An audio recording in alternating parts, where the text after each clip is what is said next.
الحمد لله رب العالمين والصلاة والسلام على أشرف الأنبياء والمرسلين وعلى آله وصحبه ومن استنى بسنته إلى يوم الدين. اللهم اجعلنا منهم ومن الذين آمنوا وعملوا الصالحات وتواصوا بالحق وتواصوا بالصبر آمين يا رب العالمين. ثم أما بعد. Once again everyone, Assalamu alaikum wa rahmatullahi ta'ala wa barakatuh. Today's goal inshallah is to cover some lessons and reflections from Suratul Naba. And we will go in that order every evening for the next 5 evenings, tonight and all the way up until Friday, bi'idhnillah, to try to get to Suratul Infitar. These are surahs number 78 to 82 of the Quran, for those of you who are not familiar. Juz Amma, which is this portion of the Quran is famously called, is very special to me for a number of reasons. One of them is Bayyina kind of started with Juz Amma. I used to teach these durus maybe 2003, 2004, and I started in Maryland. I was there for a little while, and when I started that series there, I would do one podcast a week in the Gaithersburg community, and then it kind of went from there. And those podcasts, which were just literally my phone as a recorder, then became podcasts and became viral, and then the servers went down, so many downloads were there, the servers went down, and I met people from all over the world that were listening to that stuff from way back then, subhanAllah. And that was also the makings of the Bayyina Dream program, our campus. I used to do these podcasts and ask people if they'd like to help me build a campus. And just from those podcasts, the original Bayyina campus came into being. And then we discontinued that, and the campus has been running on its own. Alhamdulillah, we have a building of our own now. It's a long story, but I did want to share with you that this is actually when I decided that I'm going to make a shift in my career. This is around 2003, 2004 time. Up until then, my focus was on teaching Arabic and studying the Quran as I could get a chance. And that's when I decided I'm going to focus at least 50% of my efforts into teaching Quran. 50% on the Arabic side, 50% on the Quran side.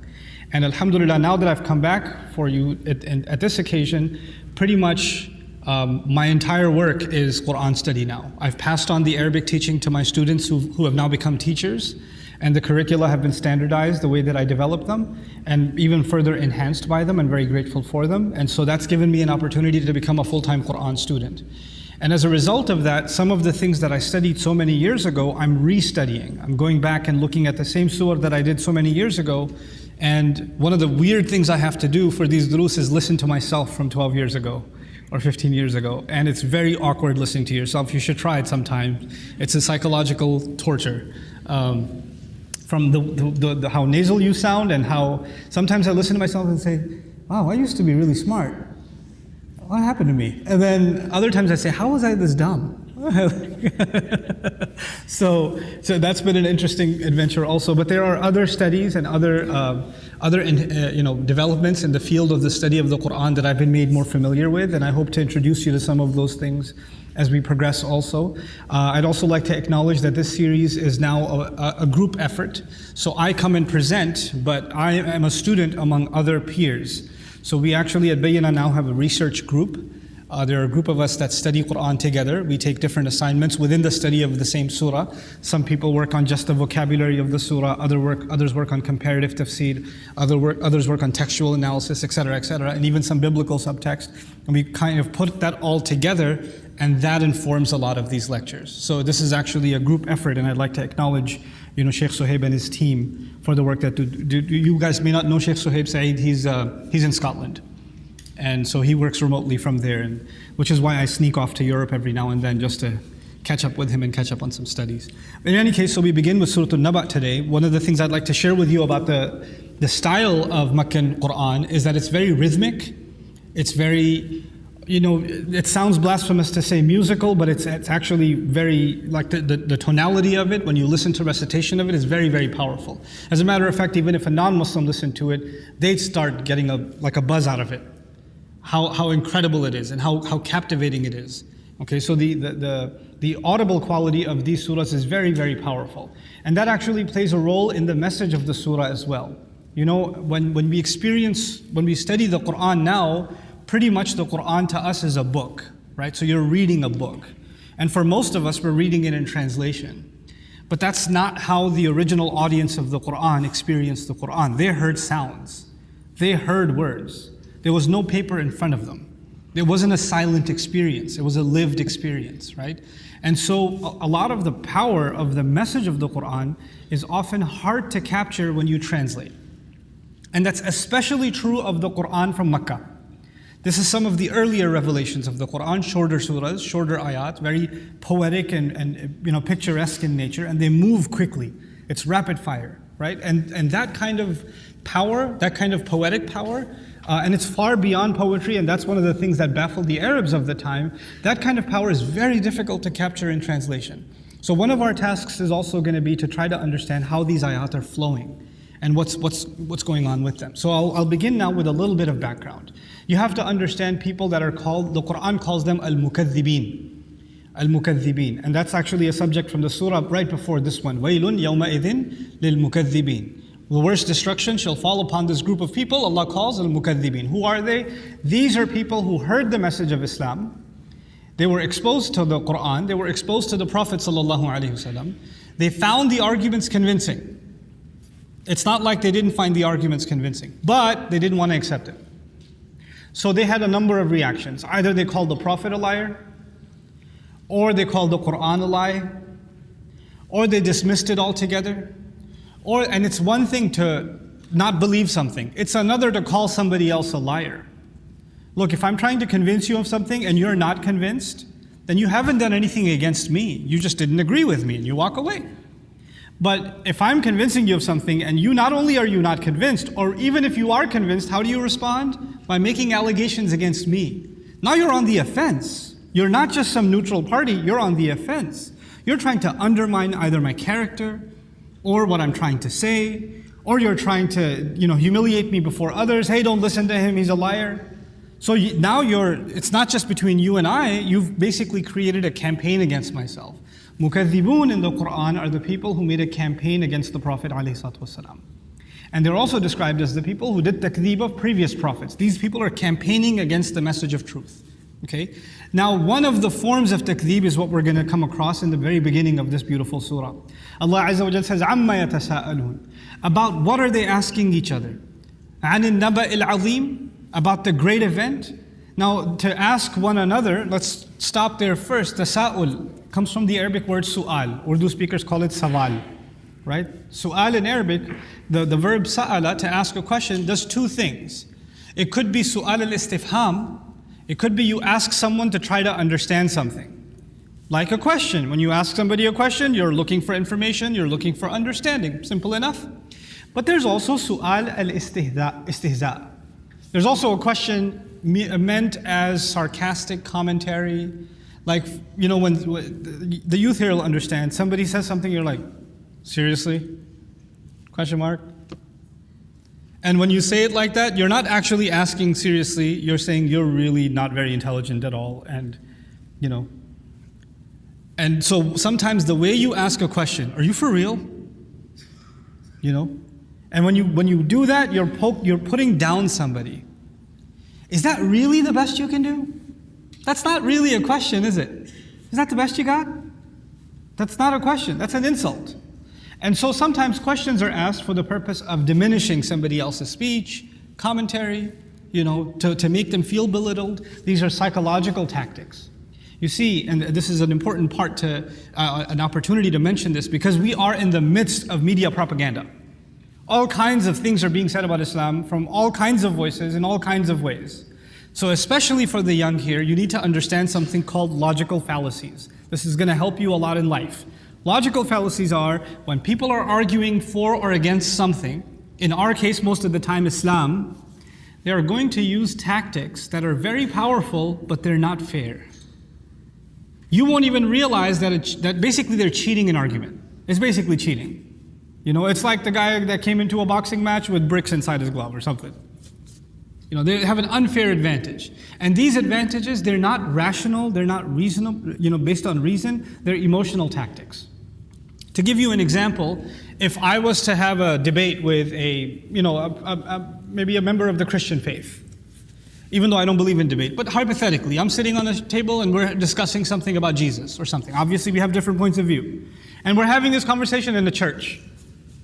And the vast majority audience sitting before us is a Christian congregation. who love their pastor, who I'm talking to. Every time he speaks and he finishes his point, what do you hear in the crowd? You hear a standing ovation. Every time I speak, even before I get to finish what I'm saying, what do you hear? You hear boos and howling and get out of here and whatever. And that already makes it sound like what I am saying is offensive and what the other is saying is valid. But actually the opposite is also true. If that same conversation was happening and there was an excited Muslim audience instead of a Christian audience, every time I made a point, Takbir! And every time he made a point, Astaghfirullah! Or something. If that happened, that's still not fair. Because the arguments are no longer being weighed by how rational are they, how valid are they, how reasonable are they. Now the crowd is a kind of validation. The crowd is saying this argument makes more sense, that argument makes less sense. You understand? And psychologically, in the mind of anybody who's listening, look at that guy, he got booed off stage, he doesn't know what he's talking about. In other words, that's actually a logical fallacy, to use a crowd. Similarly to, somebody makes a point and you don't have an answer, but you do this instead. When you do that, what have you just said? What you said is so ridiculous and so stupid, it doesn't even deserve a response. All I can say is, that's your response. It made it seem like you're far more intelligent than the argument presented, but the truth of it was you didn't have an answer. You just got stumped. And that's what happens that's a logical fallacy. This is the kind of stuff that's used against prophets. This is the kind of stuff you'll see in political debates. It's not even just used in Islamic discourse. It's used in political debates. The way somebody looks at somebody, the way somebody laughs at them. Quran will mention it. لَيُزْلِقُونَكَ بِأَبْصَارِهِمْ لَمَّا سَمِعُوا الذِّكْرِ. They'll make you fall with the way they stare at you when they hear the Quran. Like, just that? That's enough for somebody to say, yeah, that must be ridiculous. And so one of those logical fallacies is to actually turn the claim that's being made into sarcastic questions. Seriously? Afterlife? Yeah, so what is heaven like again? Oh, so there's hell, huh? What does it burn from? What do you get for food? And everything must be cooked already, so what do you get there? Like people are just asking sarcastic questions about heaven, about hell, about resurrection, about the grave, about the day of judgment. Oh, so there are books here, huh? How big are they? That's a lot of ink, man. Where do you store it? Is there backup drive in case something happens? Is there, cloud service? Sarcastic questions. There are people asking all kinds of sarcastic questions to diminish what is actually being claimed. Because early Quran came and basically made a very tall, very powerful statement. Human beings are on a journey. And their journey did not begin when they were born. Islam came and said that your journey began many, many, many, many years ago. As a matter of fact, your journey began at the same time as when Adam alayhi salam was created. All of the arwah, all of you and I were created. And we were actually asked by Allah, if Allah asked us directly, Alastu bi rabbikum, am I not your master? We all responded, of course you are. That's when our journey began. We all knew Allah. And then what Allah decided was, He would take one of those souls, for lack of better words in English, and He would decide to take an angel and deliver that into the bellies of their mothers at a certain point during the pregnancy. And that would be the second part of our journey, from being in the company of Allah to inside the stomach of our mothers. And the third part of our journey would be when ثُمَّ السَّبِيلَ يَسَّرَهُ, which we'll read later on, we would come out of our moms and our life in this world would begin. Our life didn't begin when we were born out of our mothers. Our life began much before then. Our physical body, yes, it started then. And then we're in this life, but death is not the end of our journey. Death is actually the next important stop. And then begins a life that's going to be the life of questioning, the life of being accountable for what we did in this life, what we did in this interim period. And that's going to be the life that many people will spend inside their graves. And from there, the next phase will begin, when Allah will command, and everyone who's left alive will also die, and then another time it will be blown into, the horn will be blown into, and everyone will be raised again. All humanity will be raised again, will be brought back to life, even though we're decayed for thousands, hundreds of thousands of years. And when we all come back together, then Allah will question every single human being for how they live their life. All of their deeds will be judged, and then there are only two conclusions, two destinations to go. It's either eternal heaven or eternal hell. Those are the two destinations. These are pretty powerful statements to make, because now you're saying human beings, be asked, where did I come from? Where am I going? It's answering that question, isn't it? What is the meaning of life? What does my life amount to? These are the oldest questions in philosophy. And the Quran is claiming it has the answer to those questions. That's not a small thing. It's something that virtually every philosopher, every society, every religion in the world tries to answer this question. What is the meaning of life? What is going to happen after we die? Is that all it was? And for some, we just blend into nature. We become one with nature. Some believe we come back as cockroaches or cats or dogs. Some others believe we don't come back at all. We're done. Some others, we're eternal, or we become part of God, or whatever other philosophies there are. There's so many views. And so when the surah begins, عَمَّا يَتَسَاءَلُونَ, what are they asking about? It's actually one of those views is the view Allah presented. What's the view that Allah presented? There is, in fact, a day on which everything you did in this life is going to be brought back to you. Not just you'll be brought back to life. Everything you did is on record and it's going to be questioned about. What that does is that it's, of all the options that are out there, this is like the hardest one. Like, of all the theories you could give me of an afterlife, the one that scares me the most is the one where I'll be interrogated and nothing I did went unrecorded. Everything was under surveillance. And so it's hard to swallow that one. It's hard to accept that one. And we'll see later on in the surah, I'll break the mystery now, لِلطَّاغِينَ مَآبًا. It's actually those who don't want to listen to any rules. People who want to just do what they want to do. Like we say in modern language now, just let me live my life, man. Just let me live how I want to live. I don't want to listen to anybody. Just leave me alone. I just want to be free.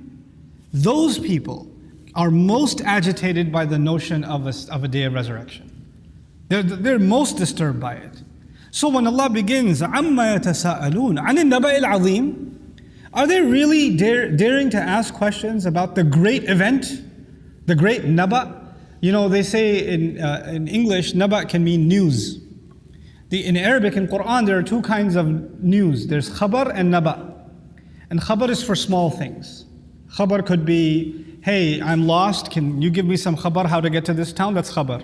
Like Musa alayhi salam says, لَعَلِّي آتِيكُم مِّنْهَا بِخَبَرٍ أَوْ أَجِدُ عَلَى النَّارِ هُدًى. Maybe I'll go there and I will bring some news to you. Meaning small matters, okay? But on big matters, when something major, like an army is approaching, an earthquake is coming, the floods have washed away town. That's not just a khabar. That is what? That's naba. That's a big deal. So by using the word naba, it's already a big deal. And then Allah makes it even a more grand deal by saying the word al-azim. The other thing about naba is it's something that demands action. Khabar could be anything. Khabar could be, a cat has 4 legs. This is khabar. Now what do I do with that? Nothing, I just wanted to let you know. But when you say naba means it's a major, like the city's being evacuated, there's a flood coming, or there's a tsunami coming, and Houston's being evacuated, or New York was being evacuated during the hurricane season, then it's not just, that's interesting, I'm going to head to the beach. No, you go the other way. You have to take action when you hear naba. By using the word naba, Allah is actually calling on people that are laughingly talking about something they should be taking very seriously. عَنِ النَّبَأِ. And then al-azim adds another dimension to the word. It's not just great. Azam in Arabic or idham in Arabic actually means bone. Also means something solid or unbreakable. Something very stern. Something that remains intact. In other words, Allah is describing an event that's not just great, an event that is set. You can't change it. It's not just your view or your opinion will change the reality of what's coming. I'll tell you just by analogy, I like to talk a lot, so I'll give you by analogy. If there's a thunderstorm coming, your preference, I hate thunderstorms, God, I don't want it to come. That won't change anything. It's still coming. You can cry about it, you can complain about it, but you can't change reality. It's set already.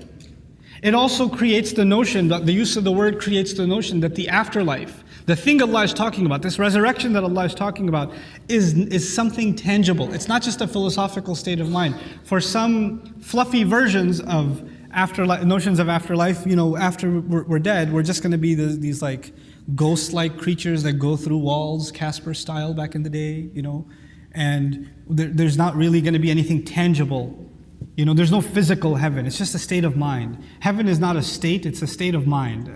No, it's a state. It's a pretty tangible place.